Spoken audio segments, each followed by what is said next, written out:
Implemented in October 2013, Japan's new secrecy law will incriminate and imprison any Japanese for speaking of their illnesses, deaths, and losses from Fukushima's ongoing radiation release.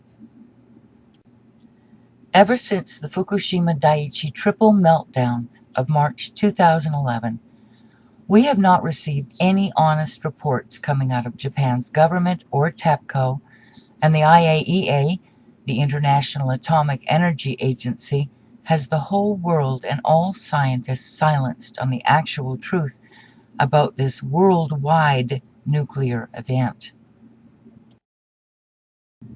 We get lies after lies and cover-ups through the mainstream media, so the majority of the people worldwide have no idea about Fukushima's ongoing deadly release of lethal, man-made, weapons-grade radiation. They deny that it even happened. They say it is anything else other than radiation causing our illnesses and cancers. They blame it on cigarettes, alcohol, asbestos, all the things they have been blaming over the years, but these things are becoming less and less in the world. Less people are smoking, asbestos is being removed from existence, alcohol use is about the same, so how could they be to blame for the acceleration and now higher statistics in cancer rates, heart attacks, and birth deformities worldwide? 1 out of every 2 men and 1 out of every 3 women will be diagnosed with cancer. You are being lied to, and they are laughing at you as you follow along with and believe in their lies. Einstein once said, "The world will not be destroyed by those who do evil, but by those who watch them without doing anything." Try asking someone you work with if they know the current news on Fukushima, and most will give you a blank look saying something like, "What is Fukushima? Never heard of it." Or if they do know about it, their reply will be something like, "Oh yeah, that happened a few years ago. Those poor people over there." The news media has the world living in a false, numb, and dangerous fantasy, and the people don't want you to rip them out of that imaginary world they live in. Those of us that do speak the truth are labeled conspiracy theorists. But this is not a conspiracy, folks. I'm sorry to tell you. This is the real deal. We now live in a deadly radioactive world. Think about what you would have experienced if a single huge nuclear bomb, large enough to take out the whole northern hemisphere of Earth, had been detonated 3 years ago. That would have been a sudden, huge detonation, releasing all of its nuclear death immediately, and there would be no way the survivors would be able to hide, lie, or cover up the news of it. The thing within that bomb that would kill us is all the nuclear man-made isotopes of radiation that are designed to burn from the inside out, like your microwaves do when they heat your food. It would be a sudden, immediate release, and the death toll from the moment of detonation would be mind-boggling. Now, realize that the explosions of the nuclear reactors at Fukushima 3 years ago may have been smaller detonations than a huge nuclear bomb designed to take out half our planet, but these detonations opened the sealed reactors and released their cores of nuclear materials to allow a constant release of the same weapons-grade nuclear isotopes that a huge nuclear bomb large enough to take out the northern hemisphere of Earth would also release. Now here's where it gets even more frightening. One of the reactors at Fukushima, Reactor 3, had MOX fuel in it. That is both plutonium and uranium, the same elements that would be in a nuclear bomb designed to release the worst radioactive isotopes to kill on a wider scale.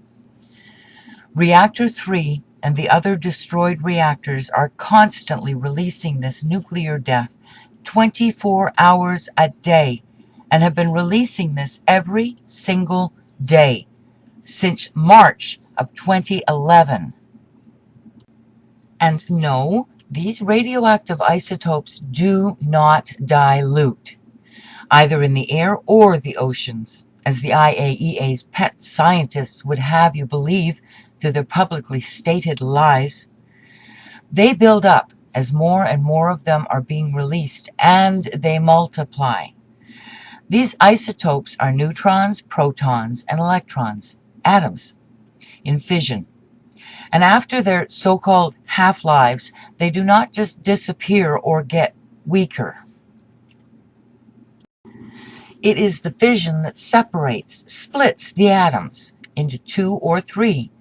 The daughters of these are now 2 or 3 times as many.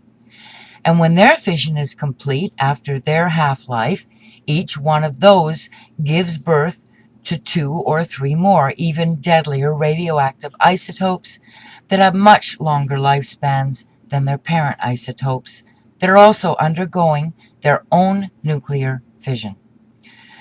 They are constantly splitting and multiplying worldwide now, not diluting.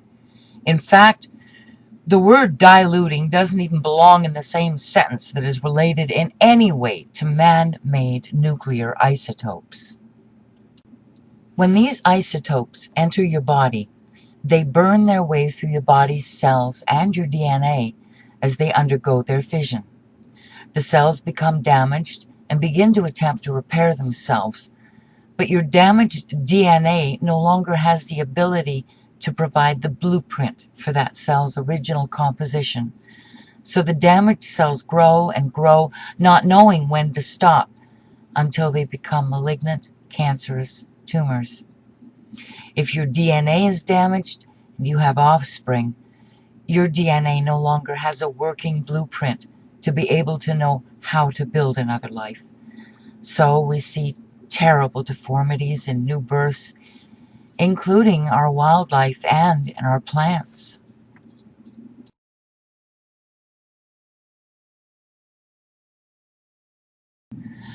So, in all truth, Fukushima needs to be compared to a very slow-motion, huge nuclear bomb that is slowly taking out the whole northern hemisphere of Earth, and much more, because these destroyed reactor buildings never stop releasing the radiation.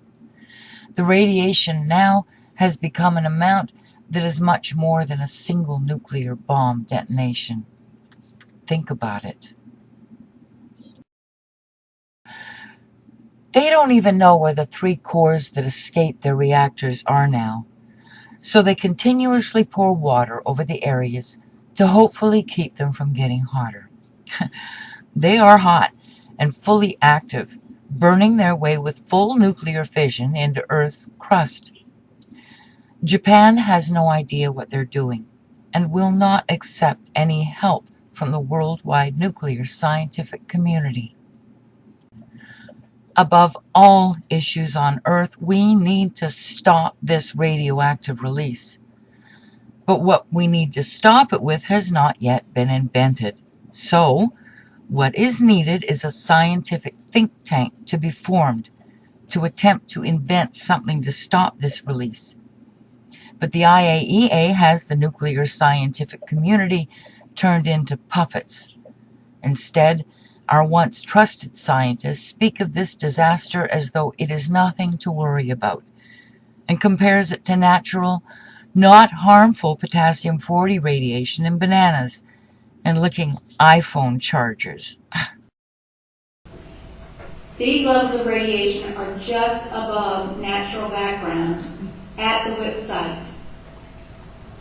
And so there is no expectation that those measurements for you or your children or anyone else will show exposure on a lung count. They're down in the levels of licking your iPhone charger. And I'm not trying to be funny, I'm trying to equate radiation exposure to something that you can. They're treating us as though we are as mindless as snails and watching us fall ill and die. Their argument will be that they do not want to create mass hysteria. Well, By not giving the world the truth, they are taking away our chances of survival. And I believe that puts them into the category of being mass murderers.